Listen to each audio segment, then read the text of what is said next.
So, what we're about to dive into isn't just a ghost story. This is a case that's been pieced together entirely from government documents, all of it revolving around a single chilling record, the ledger of Room 213. Right at the start of the official file, there's this disclaimer, and it's a really important detail. It says the names might be changed for privacy, but the events, they're presented as fact. What remains is the record. Okay, so let's set the scene. We're in an old government hostel. You know the kind of place. 3 floors, flickering yellow tube lights, and that constant damp smell in the corridors. Students would always talk about cold spots, but of course the administration just blamed it on bad wiring. But in this hostel, there was one room that was different. Room 213, and it had been locked up for years. Now, life in this hostel was all about routine, and at the very heart of that routine was one rule you just did not break. Attendance at 9:30 p.m. sharp. No excuses. If you missed it 3 times, that was it. You were sent home. This nightly roll call was, without a doubt, the most important thing that happened in that building. And into this world steps our main character, a new night warden named Mr. Deschmuk. Now, this guy was all about process and procedure. He had absolutely no time for student gossip, for ghost stories, for anything that couldn't be neatly filed away and accounted for. He was a man of ledgers, not legends. And this was basically his motto, his simple, logical way of dismissing anything that didn't make sense. For Mr. Deschmuk, the world ran on rules and ink. Ghosts just didn't fit, and they definitely didn't have a place in official paperwork. So on his very first night on the job, he goes through the roll call. Everything's going smoothly, every student is accounted for, and then he gets to a name that makes absolutely no sense. Raghav Patil, assigned to room 213, the same room he knows has been locked for ages. He just kind of frowns, figures it's some clerical error, and marks the student absent. And this is where we find the first documented anomaly. The record clearly shows Deschmuk, in his own handwriting, marked the name absent. But when he comes in the next morning, that entry has been changed. Next to Raghav Patil's name, in this different, neat blue ink, is a single word, present. His logical mind immediately jumps to the simplest conclusion, right? It's got to be a student prank. Someone's just trying to mess with the new warden, see if they can rattle his cage a bit.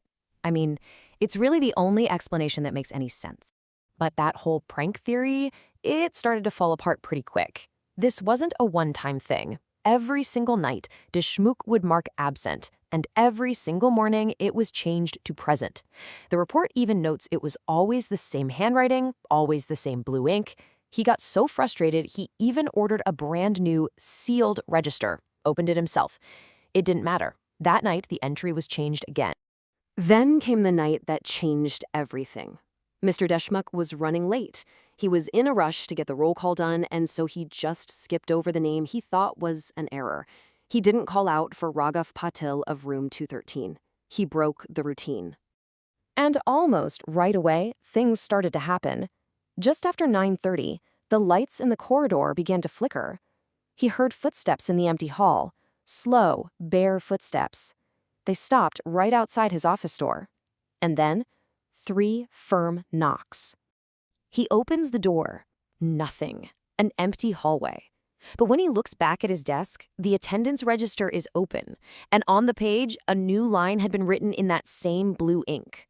It wasn't a status change this time. It was a message. It just said, "I was missed." Okay, so at this point, the prank theory is out the window. The clerical error theory is long gone. All logical explanations were just exhausted. So the warden, now seriously disturbed, turns to the one place he trusts for answers, the archives. He starts digging through old hostel records. And that's when he finds it. A thin, dusty file, labeled with just 2 words. A simple, bureaucratic title for the absolute horror he's about to uncover. He opens it up, and the details, they line up with this chilling precision. The name, Raghav Patil. The room, 213. A first-year engineering student. And the cause of death? Cardiac arrest. That happened during the 9:30 p.m. night roll call. But then, he sees it. There's this one line in the report, and it's underlined in thick red ink, almost like the person who wrote it couldn't believe what they were typing. It says, "The body was found standing upright in the corridor, with the attendance register lying open on the floor right beside him. He died waiting to be marked present."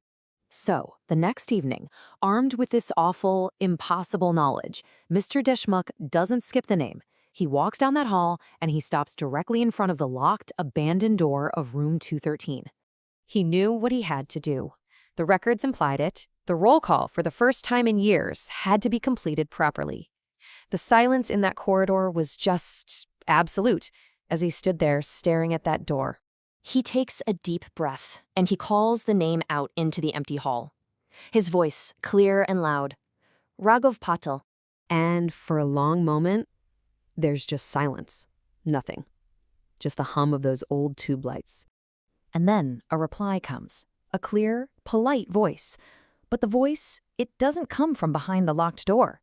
According to the official record, the voice came from directly behind him. Present, sir.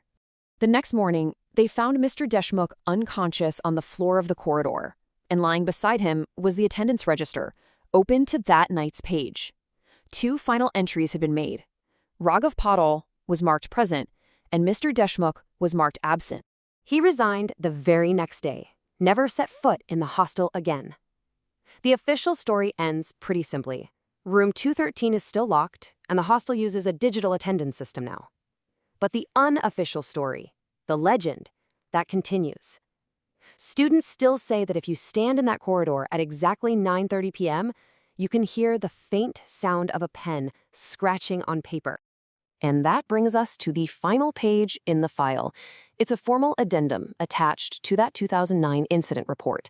It's a statement of pure bureaucratic fact that is, honestly, maybe the most terrifying detail in this whole thing. It simply reads, "No student named Raghav Patil has been absent since 2009. The ledger, it seems, remains closed."